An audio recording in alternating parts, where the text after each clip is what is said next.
Bonjour à tous et soyez les bienvenus dans cette dernière vidéo spéciale coronavirus. Aujourd'hui, on va parler d'un sujet qui n'est pas directement lié à la crise du coronavirus, mais dont il faut en parler et qui est en partie lié à la crise, effectivement. Alors, quand nous imaginons une tribu primitive, ce que nous voyons souvent, c'est un chef autoritaire, un chef fort, qui s'impose et qui donne des ordres aux membres de la tribu. Et si ses membres n'obéissent pas, eh bien le chef les tue instantanément. Et on imagine une espèce de tribu un peu soumise au chef et qui souffre, qui aimerait se libérer des griffes de ce tyran arbitraire, mais ne peut pas, parce que c'est une tribu, ils sont attrapés là. Ça, c'est notre vision moderne, et si vous ne voulez pas briser cette vision, je vous conseille de quitter cette vidéo, parce que ce n'est pas la réalité des choses. Je vais vous parler d'un livre écrit par Pierre Clastres, qui s'appelle « La société contre l'État ». Dans ce livre, Pierre Clastres explique que les chefs tribaux n'étaient pas des chefs autoritaires qui donnent des ordres. Ils avaient d'autres fonctions qui n'avaient pas grand-chose à voir avec des fonctions de dictateur ou de tyran. La première de ces fonctions, des fonctions du chef, c'est de pacifier. Le chef est un pacificateur. Et dès qu'il y a deux membres de la tribu qui se tapent, qui s'énervent, il faut que le chef intervienne tout de suite et qu'il fasse tout ce qui est dans sa main pour arrêter le conflit, pour trouver une conciliation. C'est la première fonction du chef. Ensuite, le chef a une fonction économique, entre guillemets, c'est-à-dire que dès qu'un membre de la tribu demande quelque chose au chef, un bien, quelque chose de matériel, eh bien le chef doit instantanément lui donner cette chose. Si quelqu'un veut, je sais pas, un arc, eh bien le chef doit donner un arc. Si quelqu'un veut de la nourriture, le chef doit donner de la nourriture.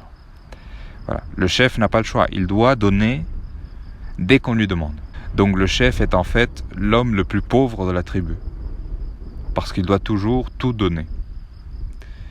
Ensuite, le chef a une autre fonction, c'est la fonction de la parole.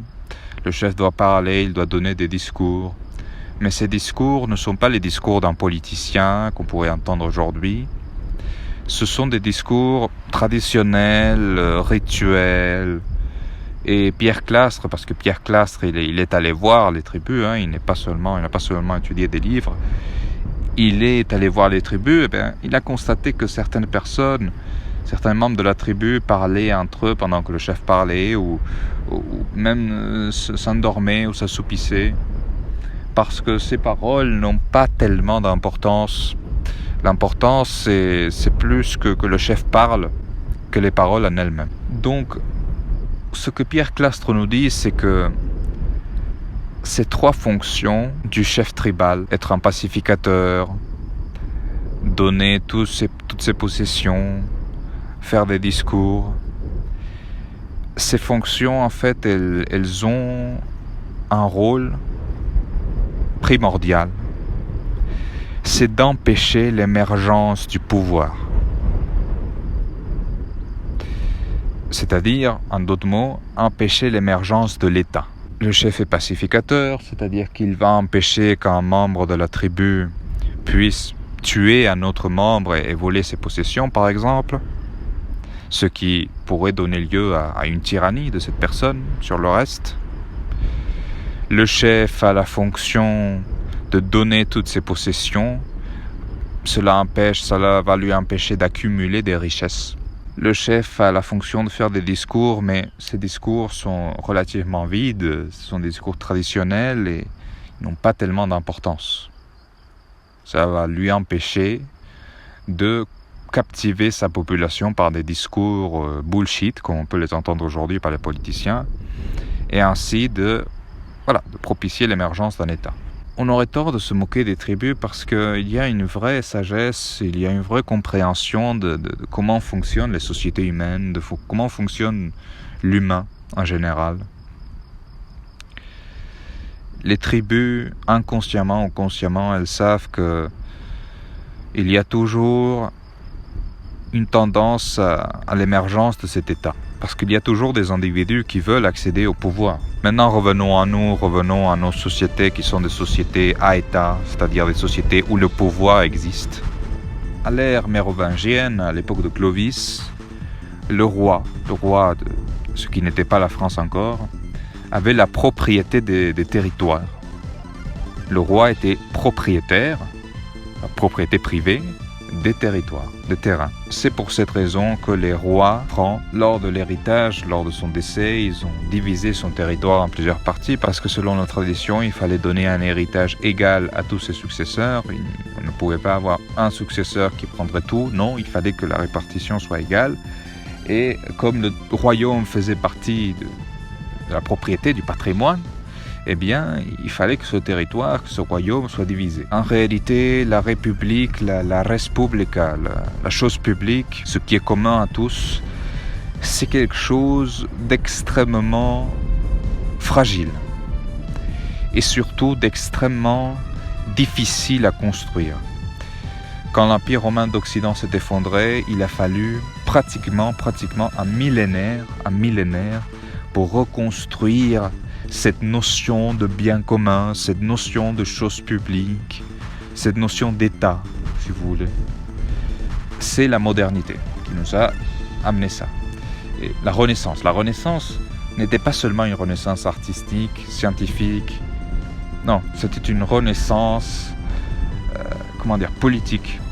Parce qu'on revenait à cette notion d'État, chose publique, la chose qui appartient à tous, la chose commune. Et c'est une véritable évolution humaine, c'est un véritable progrès humain que de construire ces sociétés à État. Parce que si on ne construit pas ces sociétés à État, on a des sociétés de propriété privée, en fait, où c'est la guerre permanente entre les individus. Évidemment, on revient à Hobbes, ce qu'a dit Hobbes, c'est la guerre permanente entre les gens. Cette notion de bien commun est en train de disparaître. Ce qui n'est pas très étonnant parce que finalement, comme je vous le dis, c'est quelque chose de très fragile. Et dès que les hommes ont un peu de confort, ils vont toujours essayer de sortir de ça parce que voilà, c'est un peu la nature humaine, si vous voulez. Les gens, ils veulent avoir sa propriété privée. C'est ce que les tribus savaient. Ce que je veux vous dire là, c'est que cette crise du coronavirus, elle est en train d'accélérer la tendance à la destruction du commun. On l'a vu dans toutes les vidéos spéciales coronavirus. Et je voulais vous dire tout simplement qu'il faut revenir à ce commun. Il faut revenir à cette chose commune, pas aller au communisme forcément. Il ne s'agit pas de devenir communiste. Mais il s'agit de comprendre que si l'on veut le bien de tous, il faut faire des sacrifices. Et l'État, c'est un sacrifice. Quand l'État te prend ton argent sous forme d'impôt, c'est un sacrifice que l'on fait, si vous voulez. Quand la société est organisée de telle façon qu'il y a des hiérarchies, qu'il y a des gens qui ont du pouvoir, qui commandent, et d'autres qui ne sont pas au pouvoir, qui ne commandent pas. Lorsque on a une société où certains ont beaucoup de propriétés privées, certains n'en ont pas beaucoup, ce sont des sacrifices que l'on fait pour le bien commun et pour l'évolution et pour le progrès de l'humanité. Et ce qui est en train d'arriver aujourd'hui, c'est une régression anthropologique. C'est une régression de l'humain. Et je vous le rappelle, lorsque l'Empire romain d'Occident s'est effondré, ça a été un millénaire pour revenir. La fin du monde commun, c'est quelque chose de très très sérieux. Et on ne peut pas faire grand chose en réalité. Ce sont des tendances très grandes, très lourdes. Mais ce qu'on peut faire, c'est les comprendre déjà. Commencer à les comprendre. Véritablement comprendre l'importance de ce commun. Et aujourd'hui, on a les moyens, si vous voulez, de freiner cela et même d'empêcher cela. On a les moyens. On ne peut pas faire grand-chose et en même temps, on a les moyens de faire des choses. On a des moyens que nos anciens n'avaient pas. Alors, voilà, il faut avoir en tête ces choses-là et avoir en tête cette perspective historique, si vous voulez.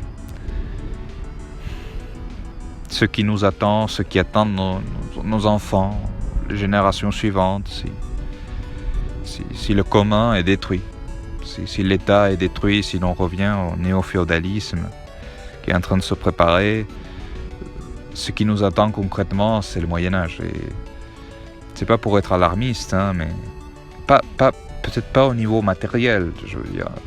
Peut-être qu'au niveau matériel, on a un niveau de vie bien supérieur au Moyen-Âge, mais en termes intellectuels, en termes d'obscurantisme, on approche de cela, l'importance du commun. J'espère que vous avez aimé cette spéciale coronavirus, cette semaine spéciale coronavirus. Demain, il y a une vidéo de Frescade. Alors, je vous dis à bientôt, j'espère.